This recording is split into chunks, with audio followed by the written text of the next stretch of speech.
बिस्मिल्लाहिर्रहमानिर्रहीम। अस्सलाम वालेकुम नाज़रीन, मेरा नाम सरवत वलीम है। आप लोग जहाँ भी रहें खुशबाश रहें, अल्लाह की अमान मेरे बखैर व आफियत आप लोग रहें। अब इससे कुछ देर पहले DGISPR ने एक प्रेस कॉन्फ्रेंस की है और इस प्रेस कॉन्फ्रेंस के ऊपर भी हम कुछ बात करने जा रहे हैं और आगाज़ इसी से करेंगे कि बहुत सारे सवालात मेरे जहन में थे, मेरे नहीं बहुत सारे लोगों के जहनों में बहुत सारे सवालात थे और उम्मीद की जा रही थी कि DGISPR आज जो एक प्रेस कॉन्फ्रेंस करने जा रहे हैं जिसमें बहुत सारे सहाफ़ियों को मदऊ किया गया है, तो यकीनी तौर पे वो उन तमाम सवालों के जवाबात देंगे जिसका कौम इंतज़ार कर रही है। आज जो प्रेस कॉन्फ्रेंस की गई है DGISPR की तरफ से,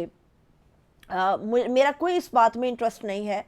कि भारत के अंदर क्या हो रहा है, मेरा कोई इंटरेस्ट नहीं है कि बॉर्डर पे अफ़गानिस्तान के साथ क्या हुआ, मेरा किसी बात में कोई इंटरेस्ट नहीं है माँ सवाए इसके कि मुझे पता होना चाहिए कि हमारे पाकिस्तानियों के साथ क्या हुआ। हर जहन के अंदर ये सवालात हैं और जो सोचा जा रहा था इस प्रेस कॉन्फ्रेंस के बारे में ये मुकम्मल तौर पे उलट साबित हुई। अमूमी तौर पे जब इस किस्म के ओपन फोरम्स का इस्तेमाल किया जाता है तो अमूमी तौर पे ये फोरम इसलिए इस्तेमाल होते हैं ताकि एतमाद को कायम रखा जा सके, यकीन को महकम किया जा सके और जो गलत फहमियाँ जहनों के अंदर है उसको दूर किया जा सके। फ़ौज एक बहुत बड़ा इदारा है और इस इदारे के हवाले से पिछले कुछ एक अरसे से बहुत सारी गलत फहमियाँ हैं जो जहनों के अंदर सांप की तरह फन फैलाए खड़ी हैं और तवक्को भी की जाती है कि जब ऐसी प्रेस कॉन्फ्रेंस हो तो कम से कम उसमें इतनी यकीन दहानी सुनने वाले को और सवाल पूछने वालों को दे देनी चाहिए कि जो वो पूछेगा उसका जवाब मिलेगा। मिलिट्री कोर्ट्स की तरफ से जो सज़ाएं दी गई हैं उसके बाद आज यही समझा जा रहा था और सोचा जा रहा था कि शायद कोई खुशखबरी होगी, शायद कोई तब्दीली होगी, शायद कोई आपको चेंज नज़र आएगा, लेकिन हमारी बदकिस्मती है कि इस तरह से कुछ नहीं हुआ। एक इतना ओपन फोरम और लोगों के कई सवालात, मगर आप सवाल पूछने से पहले वो तमाम लोगों को महदूद कर देते हैं कि जो मौज़ूआत रखे गए हैं सिर्फ उसी से मुतालिक सवाल किए जाएंगे। मुझे नहीं पता कि वहाँ पर बैठने वाले सहाफ़ी इस बात के ऊपर कितने अदम इत्मीनान का शिकार थे, लेकिन सुनने वाले जितने भी पाकिस्तानी इस ISPR की प्रेस कॉन्फ्रेंस को सुन रहे थे वो यकीनी तौर पे ना तो वो मुतमईन हुए होंगे और ना ही उन्हें उनके सवालों के जवाबात दिए गए हैं।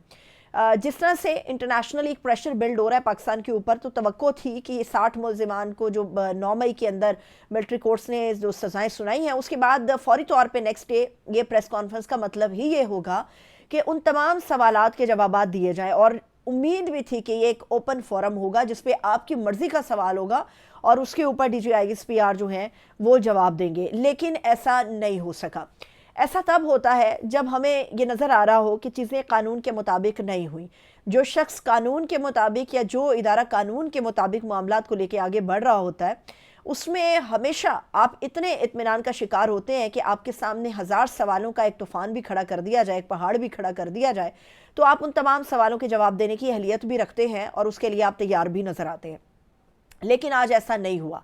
दूसरी बात यह है कि कानून क्या है, मिलिट्री कोर्ट्स का कानून क्या है। पहली बात तो आप लोग याद रखें कि सिविलियन के ऊपर इसका इत्तलाक नहीं हो सकता, लेकिन कुछ माजी की चीज़ें आपको मैं बताती हूँ जिससे आपको अंदाज़ा होगा कि बेसिकली मिलिट्री कोर्ट्स के ज़रिए ये जो सज़ाएं दी गई हैं 9 मई के मुल्ज़िमान को, चाहे उनके पास अपील के अभी भी 2 से 3 फॉरम मौजूद हैं, लेकिन 10-10 साल की कैद की जो सज़ाएं सुनाई गई हैं वो एक धब्बा है जो सारी ज़िंदगी उनके माथे का झूमर बना रहेगा। और कभी भी ऐसा नहीं हुआ कि डंडा उठाकर या जैकेट उठाकर या गमला तोड़ के आपको 10-10 साल की कैद बामुशक्कत जो है वो सुनाई जा सके। माजी के अंदर जुल्फ़िकार अली भुट्टो का ट्रायल हुआ, लेकिन वो मिलिट्री ट्रायल नहीं था। रावलपिंडी का साजिश केस था, उसमें भी मिलिट्री ट्रायल नहीं किया गया। नवाज शरीफ का जो हाईजैकिंग केस था, तैयारा हाईजैकिंग केस, उसके अंदर भी नवाज शरीफ का मिलिट्री ट्रायल नहीं हुआ। तो फिर क्या ऐसी वजूहात हैं कि इमरान खान और उनके जितने भी चाहने वाले लोग हैं या वो लोग एटलीस्ट जो 9 मई के अंदर धरे गए हैं, गिरफ्तार किए गए थे, उन तमाम के लिए एक ज़िद बना ली थी कि इनका मिलिट्री ट्रायल ही होगा। हालांकि इन मिलिट्री ट्रायल की शफाफियत के ऊपर और जिस तरह से इसके अंदर इंसाफ के जो उसूल है या जो तकाज़े हैं उनके मुनाफी जाकर सज़ाएं दी गई हैं, दुनिया भी बाइसे तशवीश है और दुनिया के अंदर से ये आवाज़ें उठना शुरू हो गई हैं। लेकिन ये खालिस्तान हमें नज़र आने लगा है कि मिलिट्री कोर्ट्स के ज़रिए जो सज़ाएं दी गई हैं इसका वाज़े तौर पर मकसद इमरान खान या पाकिस्तान तहरीक इंसाफ को कुचलना है। ATA 1997 का भी आपको बताते हैं कि ATA 1997 जब बनाया गया तो ये एक ऐसा ज़बरदस्त कानून इसे गर्दाना जा रहा था जो कि 7 दिन के अंदर कोई भी फैसला जो है वो सुना सकता था। अब ATA जो है 1997 کا، یہ کہتا ہے کہ جی اس قانون سازی کا جو مقصد ہے وہ بیسکلی دہشت گردی کی روک تھام تھا، تحقیقات کے لیے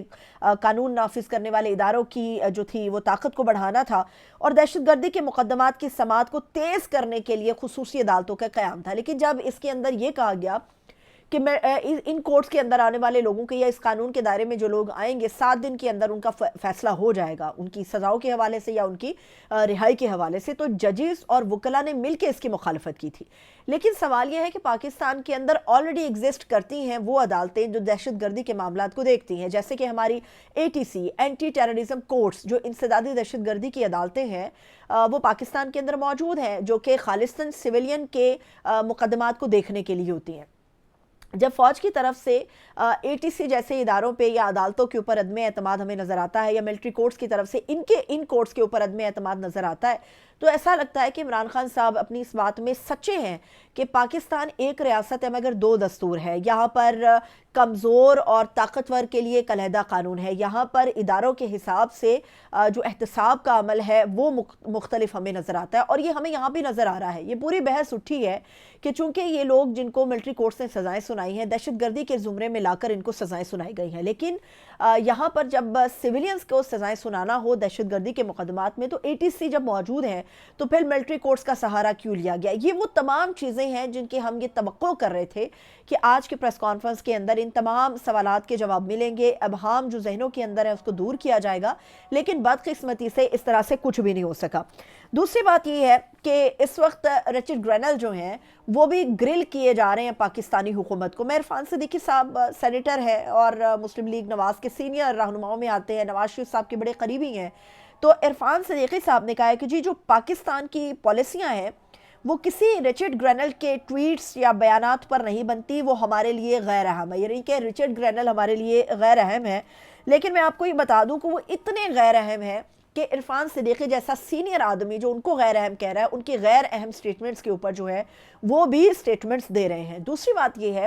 کہ اگر رچرڈ گرینل اتنا غیر اہم ہوتا تو کبھی بھی حکومت کے وزراء کی پوری فوج کھڑی نہ ہوتی اور ان کے ٹویٹس کو جو ہے ان کے ٹویٹس کو جو ہے وہ گرل نہ کر رہی ہوتی یا ان کو جواب در جواب نہ دے رہی ہوتی۔ اس کے علاوہ ہمیں یاد رکھنا چاہیے کہ بیگرز کینٹ بی چوزرز، یہ ہمارے جو وزیر اعظم شہباز شریف صاحب ہیں وہ بھی یہ کہتے ہیں، اور پاکستان کی پوزیشن اس وقت بیکاریوں کی ہے، یہ ہمیں نہیں بھولنا چاہیے۔ ہم اس لحاظ سے بھی بیکاری ہیں کہ IMF کے پیسے کے بغیر ہمارے جو اکانومی ہے، جو ہمارا سسٹم ہے وہ ملک کا نہیں چلتا۔ IMF کے پاس ہم نے جانا ہے مارچ کے اندر، لیکن یہ جنوری سے آپ دیکھیں گے، جنوری 2025 سے چیزیں آپ کو بالکل روٹ پہ جاتی ہوئی نظر آئیں گی، یعنی IMF کی طرف سے سوال جواب شروع ہو جائیں گے، اور جو پورے ایک باضابطہ مذاکرات ہیں وہ تو مارچ میں جا کر ہوئیں گے۔ اگر آپ رچرڈ گرینل کو یہ سمجھتے ہیں کہ وہ غیر اہم ہے تو ہمیں یہ بھی یاد رکھنا چاہیے کہ IMF جس کے پاس ہم بطور ایک بھکاری ایک بیگر کے جاتے ہیں اور اس سے پیسہ مانگتے کشکول اس کے سامنے رکھتے ہیں، تو اس IMF کے اندر جو سب سے زیادہ اثر و رسوخ جس ملک کا ہے اس کا نام امریکہ ہے۔ امریکہ کے اندر 20 جنوری کو ڈونلڈ ٹرمپ آ رہے ہیں، اور ڈونلڈ ٹرمپ نے ایک خصوصی ایک ایلچی کے طور پہ دنیا کے مشن کے لیے رچرڈ گرینل کو فائنل کیا ہے، جو باضابطہ طور پہ 20 کو آ کے اپنا حلف وہ بھی اٹھا لیں گے۔ تو یہ کہہ دینا کہ ہماری پالیسیاں کسی رچرڈ گرینل سے نہیں بنتی، لیکن ہمیں یاد رکھنا چاہیے کہ جو رد و بدل ہوتے ہیں، جن وینٹیلیٹرز کی بات سال 2022 میں یہی وزیر دفاع خواجہ آصف صاحب کیا کرتے تھے، یا عرفان صدیقی صاحب یا نون لیگ بات کیا کرتی تھی، ہمیں یاد رکھنا چاہیے آج بھی وہی جماعت ہے، وہی لوگ ہیں۔ لیکن یہ کہہ دینا کہ ہماری پالیسیاں امریکہ تبدیل نہیں کر سکتا، میرے خیال میں یہ بالکل غلط ہے۔ اور اگر ہاں ایسا کر سکتا ہے، اگر آپ اتنے خود مختار ہو گئے ہیں تو امریکہ کے بلاک سے پہلے آپ کو نکلنا ہوگا، خود کو خود مختار کرنا ہوگا، اپنی اکانومی کے لیے بھکاری نہیں بننا ہوگا، تو اس کے بعد آپ امریکہ کو آنکھیں دکھا سکتے ہیں۔ باقی رچرڈ گرینل کو حکومت کے لوگوں نے کس طرح سے ہینڈل کرنا ہے وہ تو جس طرح سے ہینڈل کر رہے ہیں وہ ہمیں نظر آ رہا ہے۔ اجازت دیجیے، اپنا بہت سا خیال رکھیے، خدا حافظ۔